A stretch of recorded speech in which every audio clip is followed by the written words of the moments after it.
오늘은 국어 17차시 함께 하도록 하겠습니다. 자, 우리가 지난 시간에 홍계열정 절정 1부분과 절정 2부분을 같이 읽어봤는데 2차 위기가 등장했던 순간이죠. 자, 그러면 그 부분에 우리가 필기가 조금 부족하니까 오늘 정리하면서 부족했던 필기를 보충해 보도록 하겠습니다. 자, 우리 어떤 과정까지 가냐면 개월이가 이 보국이한테 다시 전투에 참전할 것을 명하죠. 대원수직을 받고. 그래서 개월은 중군장, 보국이죠. 보국이한테 전투에 참전할 것을 명합니다. 그런데 보국이가 안 그래도 개월이가 여자라서 괄시하고 있었는데 이 개월이가 자신한테 또 군령을 내린 거죠. 그래서 엄청나게 열이 받아서 아버지한테 이렇게 하소연을 합니다. 어떻게 나를 부릴 수가 있냐 하니까 여공이 지금 나라의 위기가 더 시급하고 네가 개월이를 무시한 결과다. 그러니까 해야 된다. 나가라. 이렇게 얘기를 하게 되죠. 자, 그렇게 전투에 참전을 같이 하게 됩니다. 자, 그런 참전한 보국에게 전투에 참전할 것을 명합니다. 그래서 야, 저기 가서 구덕지, 오나라의 대원수 구덕지와 싸우고 오너라 라고 명을 하죠. 그래서 보국은 구덕지의 부하 운평과 운경을 단숨에 죽입니다. 삼합이 못 되어서 칼이 3번 부딪히기도 전에 이 운평과 운경을 죽여버리죠. 자, 이 과정을 엄청나게 빠르게 전개했다는 거 꼭 기록을 해주세요. 자, 하지만 이를 본 그 오나라의 대원수 구덕지가 자신의 부하를 죽이는 것을 보고 화가 나서 수천 명의 군사를 이끌고 보국을 에워쌉니다. 그래서 보국이 죽을 위기에 처하게 되죠. 이러한 위기 상황을 나타내는 사자성어 풍전등화, 그다음에 사면초가, 명제경각, 진퇴양양 이런 4가지 사자성어도 기록을 해주세요. 어쨌든 보국이 죽을 위기에 처해요. 엄청나게 위태로운 상황에 처했는데 이것을 개월이가 보게 되죠. 그래서 단숨에 달려가서 보국이는 지금 구덕지한테 시달리고 있는데 이것을 바로 해결을 해버립니다. 그래서 구덕지의 목을 바로 베어버리고 보국이를 구합니다. 여기서 이 개월이의 영웅적 모습이 드러나죠.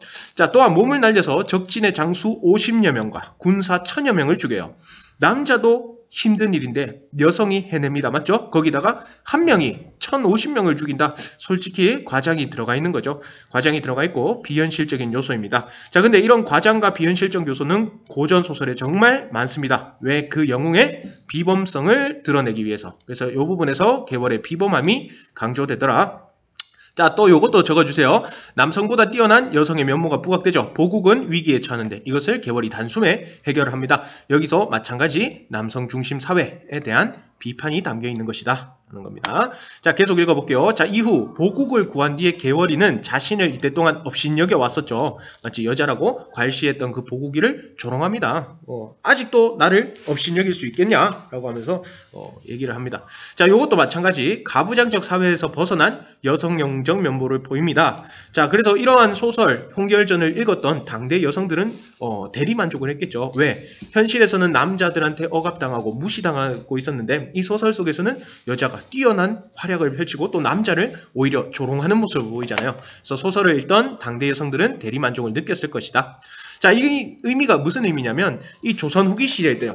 조선 후기 시대의 당대에 이 여성의식이 성장했다는 걸 의미한다라고 얘기했죠. 다음 또 이게 국문소설로 되어 있거든요. 그래서 이 국문소설이 솔직히 한자보다는 국어가 쉽죠. 그래서 이 국문소설은 이 독자층들을 확대시킵니다. 사대부만 읽던 이 소설을 평민, 계층한테도 확대시키는 역할을 하는데 마찬가지로 여성들도 이 소설을 향유할 수 있었다라는 것을 나타내 준 거죠. 그러니까 여성들의 입맛에 맞는 이러한 내용들이 들어가게 되었다. 자, 이렇게 첫 번째 오나라와 초나라의 반란이 개월에 의해 진압됩니다. 자, 그래서 오나라 초나왕은 개월 때문에 자신의 작전이 실패함을 막 한탄하고 있는데 이 초나라의 장맹길이라는 인물이 이 장맹길은 처음에서도 나왔어요. 이 장사랑의 난 때 장맹길이 이 개월이를 납치해서 물에 빠뜨리고 부모와 이별하게 만든 악인이죠. 이 악인이 계략을 알려줍니다. 어떤 계략을 알려주냐? 자, 지금 개월이는 황제가 있는 황성에서 멀리 떨어진 약 2달 정도 걸어가야 되는, 말을 타고 가야 되는 남관에 있어요. 그래서 이 남관을 수습하고 있어서 황제가 있는 황성에는 군사가 없음을 맹길이 알게 됩니다. 그래서 이를 돌아서 우리가 게릴라전으로 기습하여 황제를 납치하면 우리는 항복문서를 받아낼 수 있을 것이다. 그러면 명나라를 우리가 먹을 수 있다라고 얘기를 한 거죠. 이런 계략을 세우고 실행에 옮깁니다. 자, 한편 구덕지의 머리를 받아낸 천자는 자, 아까 개월이가 처리를 했죠. 기뻐하다가 동쪽 관문의 수장에게 장계를 받습니다. 일종의 서류죠. 보고서를 받고 놀랍니다. 무슨 내용이었냐? 동쪽에서 적장과 군사가 몰려와 황성을 침범하려고 합니다. 아까 봤던 장맹길의 침범이 되겠죠. 자, 2차 위기가 또 한 번 더 도지게 된 거예요. 맞지? 그래서 개월이가 없는 상황에 황성으로 적장들이 몰려오고 있습니다. 천자는 이에 놀라서 기절하고, 여기서 나타나는 건 무능한 지배계층의 모습이 나타나죠. 기절한 천자를 신하들이 들고 북쪽으로 도망가는데, 자, 앞에 강물이 있습니다. 마찬가지 더 이상 나아갈 수가 없어요. 뒤에는 적들이 쫓아오고, 이 마찬가지 상황은 사면초가, 징태양난, 풍정등가, 그 다음에 명제경각이라는 말이 있습니다. 이거 꼭 기억을 해주고요. 어쨌든 이 2차 위기가 또 도지게 됩니다. 이를 적장맹길이 발견하고 항복하라 그러면서 쫓아오게 되는 거죠. 자, 영웅의 일대기에서 2차 위기 앞에서도 나왔었고 뒤에서도 한 번 나왔습니다. 이거를 해결해야겠죠. 자, 그래서 맹길은 천자에게 자, 이렇게 말합니다. 지금 항복문서 써라. 그러니까 종이가 없다 라고 얘기를 하니까, 야, 그러면 네 옷 찢어서 손가락에 피를 내서 항복문서 써라 라고 하는 거죠. 그래서 엄청나게 굴욕적인 위기 순간이 찾아옵니다. 나라에 존폐가 달린 위기죠. 자, 이 상황도 마찬가지 앞에서 말했던 것처럼 풍전등화 이런 상황이고, 이것을 누가 해결할 것이다? 개월이가 해결할 것입니다. 그래서 이 부분에 대해서 다시 이어서 읽어보도록 하겠습니다. 교과서로 가겠습니다. 자, 교과서로 돌아왔습니다. 자, 천자는 하늘을 우러러 통곡하고, 자, 이것을 나타내는 이 배경적 요소가 뭐였죠? 햇빛도 빛을 잃었다. 비현실적인 이런 요소가 드러나죠. 그만큼 나라의 위기가 찾아왔다라는 거죠. 자, 이때 원수는, 자, 여기 적어줍시다. 누구예요? 개월이죠. 개월이는 진중에 있으며 적진에 있으면서 적을 무찌를 묘책을 생각하고 있었다. 이 남간의 전투를 마무리할 생각을 하고 있는데, 자, 자연히 갑자기, 자, 여기 적어주세요. 이것도 우연성이에요. 사건의 우연성. 갑자기 마음이 어지러워서 장막, 이제 장막은 여러분들 텐트죠. 군대에 있는 텐트로 밖에 나가서 천기를 살펴봤다. 천기는 하늘의 기운, 하늘을 바라봤다. 이런 뜻이 되겠습니다. 자, 이 고전소설에서 천기라는 거는 정말 많이 나오는데요. 이 영웅이나 주인공이 어떠한 일을 예측하게 하는 중요한 요소로 많이 나타납니다. 자, 특히 별이 많이 나오는데, 여기 보자. 자미성이 자리를 떠나고, 여기 보면 자미성이라는 거는 우리 천자를 대표하는, 황제를 대표하는 별이에요. 이 별이 지금 없다라는 거야. 그 다음에 모든 나머지 별들이 살기등등하여 은하수에 비치고 있었다. 자, 일반인이라면 이런 걸 눈치채지 못할 거예요. 맞지? 그런데 우리 개월이는 누굽니까? 비범한 인물이잖아. 그러니까 이 천기를 읽을 수가 있는 거예요. 지금 자미성이 안 보이네? 지금 천자가 위험하다. 그 다음에 모든 별들이 뭔가 살기등등한 느낌이 들어요. 자, 여기서 적어줍시다. 불길한 요소. 불길한 요소죠. 자, 그리고 이런 고전소설에서 불길한 요소는 천기, 하늘의 기운으로 많이 나타납니다. 자, 그래서 원수가 크게 놀라서 보고기를 불러서 말합니다. 내가 천기를 보니 천자의 위태함이 경각에 있더라. 자, 천자의 위태함은 지금 황제 폐하가 위태롭다. 그것이 지금 아주 짧은 시간에, 지금 당장 가지 않으면 황제가 죽을 것이다 라고 추측을 하게 됩니다. 여기서도 적어줍시다. 개월의 비범함이 나타나죠. 자, 그래서 다 같이 가자가 아니고 내가 홀로 가려고 하니. 자, 여기도 마찬가지 영웅적 면모가 드러나죠. 장군은 장수와 군주를 거두려 진문을 굳게 닫고 내가 돌아오기를 기다리라 라고 하고 혼자 떠납니다. 자, 이렇게 말하고 칼 한 주름만 딱 쥐고 말에 올라 황성으로 향합니다. 근데 우리 알다시피 이 남관에서 황성으로 가려면 2달 정도 말을 타고 가야 되는데, 여기 봅시다. 동방이 밝아옴으로 바라보니, 자, 여기 별표 치고 줄치자, 하룻밤 사이에 황성에 다다른 것이다. 비현실적인 요소 적어줍시다. 비현실적인 요소. 영웅이 가니까 하루 만에 도달해요. 마치 비현실적인 요소, 마찬가지 개월의 비범함을 드러내는 요소입니다. 자, 성 안에 들어가서 보니 장안이 비어있고, 왜? 아까 맹길이가 다 불태웠겠죠. 궁궐은 불에 타 빈터만 남아있었다. 원수가 통곡하며 도대체 황제폐 어디 갔냐? 두루 다녔으나 한 사람도 없었다. 자, 천자께서 어디 가셨는지 알지 못하고 망극해하고 있었는데 문득 수채 구멍에서 한 노인이 나오다가 원수를 보고 매우 놀라 급히 들어갔다. 왜 놀라냐? 이때 동안 그 맹길이가 쳐들어와가지고 막 부수고, 맞지? 도적질 해가고 했잖아, 맞지? 그래서 도적인 줄 알았는 거예요. 자, 이 노인도 별표 칩시다. 누구냐면 뒤에 나오는데 여공입니다. 여공. 우리 개월의 시아버지이자 보국의 아버지, 개월의 조력자인 여공입니다. 자, 원수가 급히 쫓아가며 나는 도적이 아니다. 이렇게 얘기하죠. 쫄지 마라. 나는 대국 대원수 평국이니 놀라지 말고 나와 천자께서 가신 곳을 일러달라라고 얘기하죠. 천자께서 어디 갔는지 얘기를 하라 이렇게 얘기합니다. 자, 하니 노인이 그제와 도로 기어나와 대성통곡합니다. 원수가 자세히 보니 이 사람은 기주후 여공이었다. 자신의 시아버지였던 거예요. 이것도 마찬가지 적어주세요. 사건의 우연성이죠. 하필 가서 만났는데 한 사람이 그 사람이 하필 시아버지야, 맞지?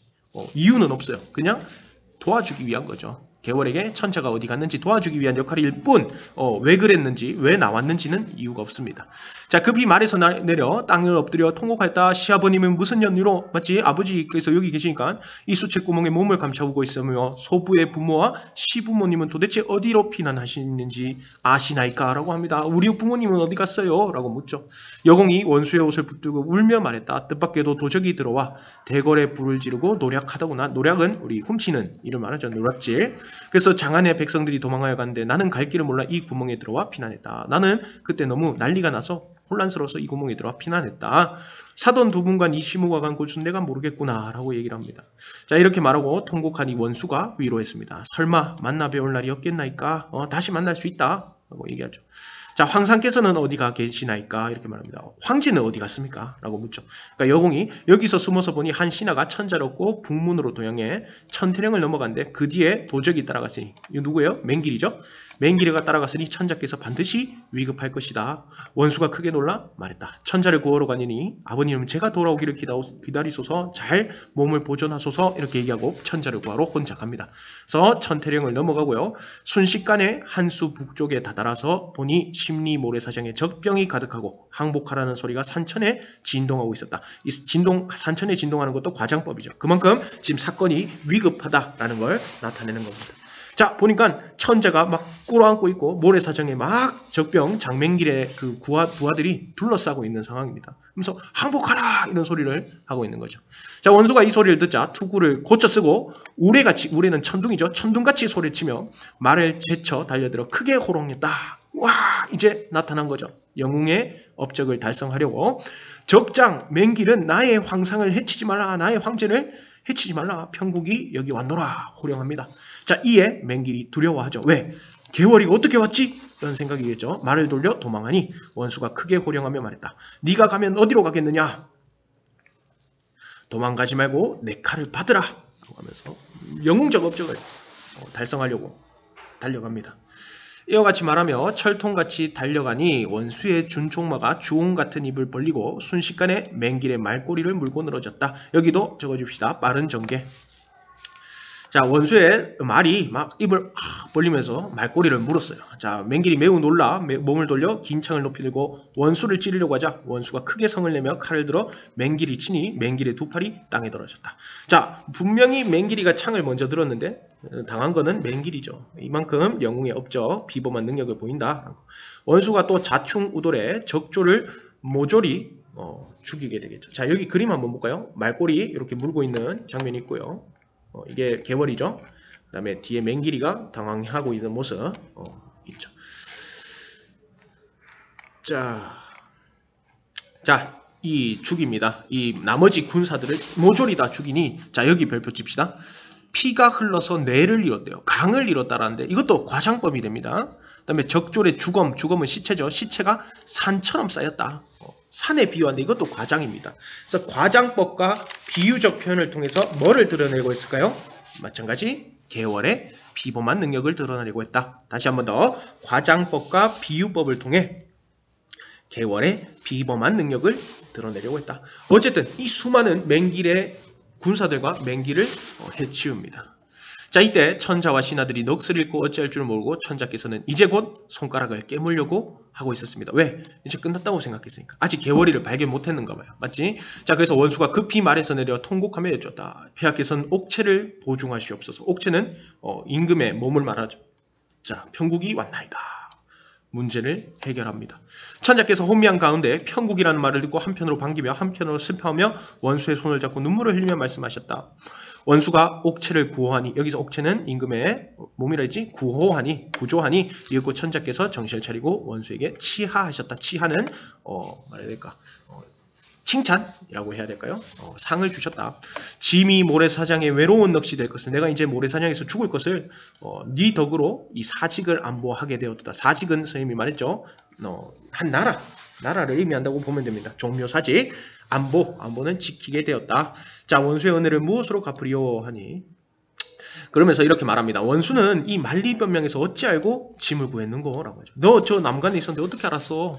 어떻게 이렇게 일찍 왔나? 라고 하니 청기를 살펴보니 뭔가 이상이 있었다. 자미성이 없어져 있었다. 이런 얘기를 하면서 군사를 중군장에게 부탁하고 즉시 환성해 왔사옵니다. 자간이 비어있고 폐하의 거처를 모르고 주저앉은 차에 우리 시아버지 여공이 수채구멍에서 나와서 내가 물어봤다. 그래서 급히와 적장명기를 사로잡았다 하면서 이 상황을 설명해주고 있죠. 자, 이렇게 빠른 전개로 이루어집니다. 자, 말씀을 대강 아뢰고 나서 살아남은 적들을 낱낱이 결박해서 앞세우고 황성으로 향했습니다. 자, 원수의 말은 천자를 모시고 맹길이 탔던 말은 원수가 탔으며 행군 북은 맹길을 등에 지우고 모시는 신하를 시켜 북을 울리게 하며 자, 승리의 북을 울리는 거죠. 궁으로 돌아갔다. 천자께서 마리에서 용포 소매를 들어 춤을 추며 즐거워하시니 신하들과 원수들도 모두 팔을 들어 춤추며 즐거워했다. 자, 이렇게 영웅적 업적을 순식간에 해결해버리는 영웅소설의 특징을 보입니다. 자, 마지막 줄거리까지 읽어볼게요. 자, 계월이 천자를 구한 사이에 보국은 오왕과 초왕의 항복을 결국 받아냅니다. 자, 그러면 이 반란 완전히 막아내는데 성공하게 되죠. 자, 그런데 계월이 여기서 끝난 게 아니라 자기가 죽인 맹길, 적장 맹길인 체 하면서 보국을 속여서 조롱합니다. 여기도 마찬가지 아까 봤던 것처럼 맞지? 남성 중심 사회에서 벗어난 여성의 모습을 보이는 거죠. 보국을 또 한 번 더 조롱해요. 맹길인 척하면서.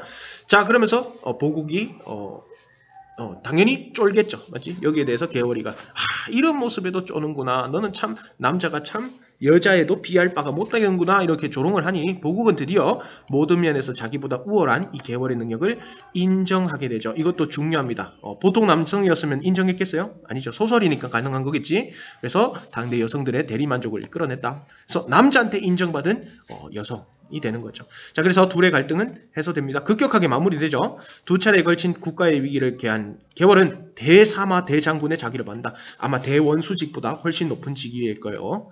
그다음 천자는 보국을 승상에 보고 여공, 이 보국의 아버지 계월의 시아버지를 오왕에, 그 다음에 홍무는 계월의 아버지였지 초왕에 봉한다. 이후 자, 여기 보면 어떻게 아버지를 찾았는지도 안 나와요. 맞지? 이후 계월은 보국을 예로서 섬기며 자, 이제 섬깁니다. 행복하게 살고 그들의 자손은 대대로 부귀영화를 누린다. 자, 적어줍시다. 행복한 결말. 행복한 결말. 자, 그래서 마지막 2차 위기까지 해결하고 천자한테 모든 부귀영화, 그 다음에 이 금은보화 등을 받으면서 이렇게 행복하게 마무리가 된다. 이것도 영웅의 일대기 구성에 해당하겠죠. 자, 그러면 마무리로 제재 정리 한번 해보도록 하겠습니다. 자, 우리 갈래는 군담 소설이었죠. 전쟁을 나타내는 소설을 우리가 군담 소설이라 합니다. 그 다음에 그냥 영웅이 아니고 여성 영웅 홍계월의 이야기였습니다. 자, 성격은 정기적이란 건 비현실적이라는 말과 같습니다. 그 다음에 우연적이다. 모든 일들이 우연적으로 나타나요. 여공을 만난 것도, 그 다음에 갑자기 그 장막으로 나가서 청기를 살펴본 것, 이런 거 다 우연적이고, 그 다음에 영웅적, 일대기적이다. 자, 공간은 중국 명나라가 공간입니다. 그 다음에 시간적 배경은 19세기 후반이다. 이 정도만 알아두고, 자, 제재는 홍계월의 영웅적 활약, 주제는 남성 중심 사회에 대한 비판 반드시 들어가야 됩니다. 그 다음에 영웅적 행적과 활약. 자, 쟁점은요, 주인공의 일대기적 구성 방식을 취한다. 영웅의 일대기 구성 방식이 있고, 그 다음에 여성이 남성보다 우월한 능력을 가진 존재로 드러냅니다. 그 상대편이 보국이었죠. 보국보다 훨씬 뛰어난 능력을 가지고 있다. 이것 자체가 남성 중심 사회에 대한 비판을 나타낸다라고 했죠. 그다음에 신분을 감추기 위한 남장 모티프가 사용되고, 그다음에 여성의 이런 봉건적 역할, 봉건적이란 건 전근대적이란 말과 같습니다. 과거에 이제 여성들은 남자를 보필하고 남자보다 항상 못한 존재이고 남자에게 내조하고 이런 역할이 봉건적 역할이죠. 그래서 이런 봉건적 역할을 거부하고 사회에 진출해서 어떤 활약을 하는 이런 근대적인 가치관이 드러난다. 여기 옆에 적어줄 거예요. 이거는 여성의 의식 성장과도 연관이 있다. 자, 그 다음 제재 구조를 총 정리한 다음에 오늘 수업 마치도록 하겠습니다. 자, 발단입니다. 이부시랑 홍무의 딸로 태어난 계월은 자, 여기서 나타나는 고귀한 혈통, 맞지? 태어났는데도 어렵게 태어나죠. 선녀가 꿈에 나와서 태어나게 됩니다. 비정상적인 출생. 자, 장사랑의 반란으로, 여기 장사랑의 반란에 장맹길이 있었어요. 이 반란으로 5살 해던 해 부모와 헤어지고 강에 버려지게 됩니다. 이 1차 위기 나타나죠. 자, 여공의 도움으로, 이 조력자죠? 도움으로 구조되어 그의 아들 보국과 함께 곽도사한테 보내져서 성장하게 됩니다. 자, 그래서 이 곽도사도 마찬가지 조력자고 함께 성장하는데 이 전쟁에 나와 공을 세우고 헤어졌던 부모와도 재회하게 됩니다. 자, 근데 이 과정에서 이 개월이가 여자임이 밝혀지죠. 그래서 남장 사실이 밝혀지나 청자에게 용서를 받고 벼슬 또 그대로 유지됩니다. 근데 보국이가 여기를 참 안 좋게 생각하죠. 이 개월이가 여자였던 걸 알게 된 뒤에 무시하고 괄시하는 이런 가부장적인 모습을 보입니다. 그래서 보국과 혼인한 후 갈등을 겪으면서 규중에서 살아갑니다. 그 갈등 중에 하나가 보국의 애첩 영춘이를 죽여버리는 사건이 있죠. 자, 그러다가 2차 위기가 발발합니다. 오한과 초한의 반란을 진압하기 위해 전쟁에 출정하게 되는데 천자의 부름을 받고 개월이가 참전하게 되죠. 보국도 마찬가지 개월이가 부르는데요. 이 보국과 함께 천자의 목숨을 구하고 원수인 맹기를 죽이게 됩니다. 첫 번째는 보국이가 위기에 처했을 때 개월이가 해결하고, 그 다음에 천자가 위기에 처했을 때 개월이가 단숨에 달려가서 해결합니다. 그래서 원수인 맹길, 이 장사랑의 반란 때부터 악인이었죠. 이 맹길을 죽이게 된다. 그래서 국가의 위기를 구한 개월은 대사마의 대장군 자기를 받고 보국은 승상이 되고 시 부모님과 아버지 둘 다 오왕과 초왕의 왕이 되죠. 그 다음에 갈등을 해소한 두 사람이 행복하게 산다. 행복하게 끝난다. 이렇게 마무리가 됐습니다. 다시 한번 여러분들 이야기를 읽어보고 꼭 여러분들이 스스로 읽어봐야 됩니다. 그 다음에 부족했던 필기를 보충하고 오늘 수업 여기까지 하겠습니다.